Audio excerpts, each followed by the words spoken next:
All right, the new teaser for Avengers Doomsday just absolutely blew up the internet. And for good reason. It is packed with clues. So let's not waste any time. We're going to break this thing down shot by shot and figure out what is really going on. Right off the bat, you hear that voice? That's Sir Ian McKellen as Magneto, and his words just hang over this entire trailer. It sets this incredibly somber, heavy tone. This isn't just about some big superhero fight. It's about loss, it's about endings, and the stakes feel higher than they have ever been. Okay, let's dive into the first section, an ominous homecoming.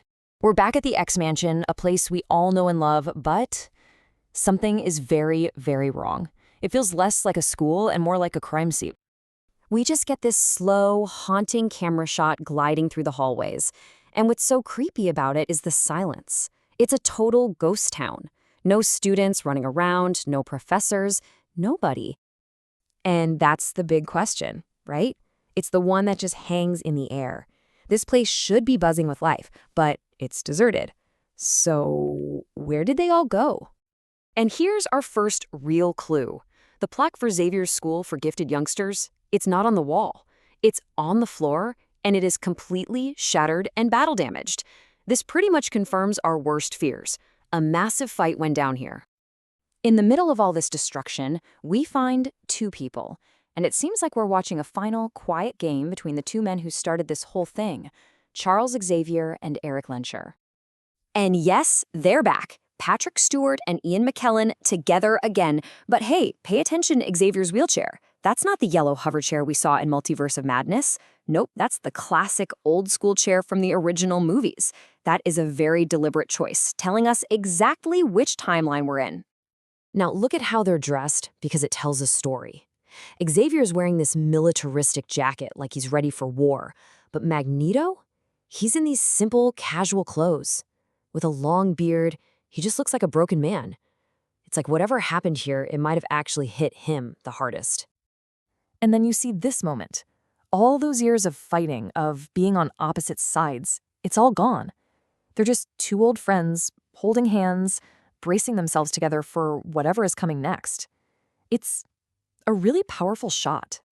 Okay, after all that quiet sadness, the trailer just explodes. This is the money shot, you guys. The one fans like us have literally been waiting 20 years to finally see on screen. There he is. James Marsden is back as Scott Summers, and look at that suit. It is perfect. It's straight out of the comics. After all this time, Marvel is finally giving the leader of the X-Men the respect he deserves. And it looks incredible. Now think about this. For Cyclops, that visor is everything. It's what keeps his immense power in check. He only takes it off when things are at their absolute worst, when he has no other choice. So this scream, this full, raw blast, that isn't a strategy, that is pure, unfiltered pain. But wait, look past him for a second. In all that smoke and chaos in the background, do you see that? That's a giant pair of legs stomping through the city. And given the massive scale, that can only mean one thing. Sentinels. For anyone who might not know, these things are gigantic robots built for one reason and one reason only, to hunt down and kill mutants. And this looks like their official, absolutely terrifying debut in the MCU.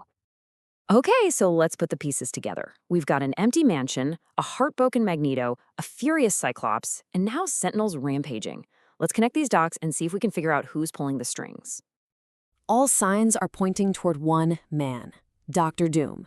There have been some leaks from the set, including photos that seem to match the dark wood floors of the X-Mansion. So the big theory right now is that Doom is using his insane command of both tech and magic to control these Sentinels, and he's the one who turned that school into a tomb. Which brings us right back to Scott Summers. What could Doom have done to him to get that kind of reaction? What kind of loss could push a man who is so disciplined so far over the edge? Well, the theories out there are just heartbreaking. Could Doom have killed Scott's daughter from the future, Rachel Summers? Or, even worse, did he wipe out the entire X-Men team? There's this famous comic cover of Cyclops holding a dead Nightcrawler, and it really feels like they're hinting at that level of loss. Just when you think the trailer's over, they give us one last clue. The Avengers logo comes up, but look closely. There's something new on it. something that wasn't there before. Take a look at the logo. It's been slashed by claws. But, count them, there aren't 3, there are 4 claw marks. That's a very specific number, and it points to one person. This is a direct callback to the Ultimate X-Men comics, where Wolverine has 4 claws on each hand, not 3. This pretty much confirms it. Hugh Jackman's Wolverine is on his way back, and he's going to be a huge part of this fight. So, the stage is set. The X-Men have been shattered. Dr. Doom seems to be the one behind it all. And now, Wolverine is entering the fight. So the final question is, are we about to witness the biggest, most epic showdown in the entire history of the MCU? We'll have to wait and see.